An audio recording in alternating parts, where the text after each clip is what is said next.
So yung project natin ngayon yan gagawin ko. Tingnan mo, tabingi pagkagawan lahat, saka walang hindi umihinto yung motor, walang tiger ka andar magdamag, buti hindi sumabog Ngayon ang gagawin natin, lagyan ko ng onion, tapos kabilaan lagyan ko ng onion, lagyan ng drain, saka ipatong yung na yan, yung pressure tank na yan, kasi nakadikit sa sa mga bato, hindi makita yung pinaka drain nya.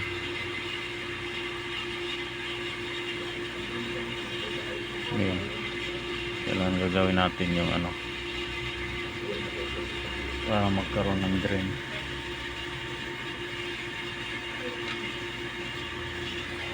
Po to, apartment po to, malawak po tong apartment ni sir. Yung doon po sa kabilang bahay niya, south sa northwest, ginawa ko na yan, ilang ilang pinto po to, napakadami nito, mula doon sa dulang hanggang dito, tapos hanggang doon.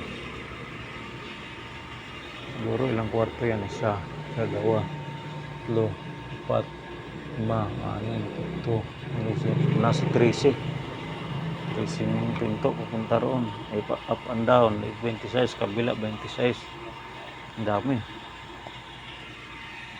Yung kabila nito, inayos ko na yung tubig doon sa kabila sa loob, nilagyan ko ng pressure tank bago. Ngayon itong lumang pressure tank kinabit nila, pero hindi nilagyan ng mga onyong patente at saka drain, at walang tigil ang motor sa kakatakbo. Tingnan natin kung parang alanganin na itong tangke na to, kasi tama na, butas na, pero ipaliwanag natin kay sir na delikado talaga ito, kailangan bago, bilhan to ng bago, kasi parang dinikita na lang yung puwet.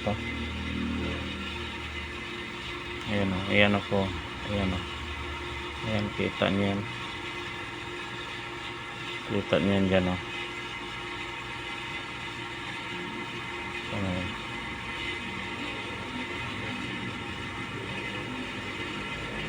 kita yan, may bato na yan, yan sa daliri ko yan, tinuturo ang daliri ko yan, dinikita na lang nila ng yan, parang aluminum foil yan, yan delikado yan, paliwanag natin kay sir yan, baka mamaya anong mangyari, wala tayong sagot, labas tayo dyan. Basta ang atin lang yung patente lang ang ikakabit ko, at drain, tapos hindi na lagyan ng check valve, kasi may check valve na pala sa taas.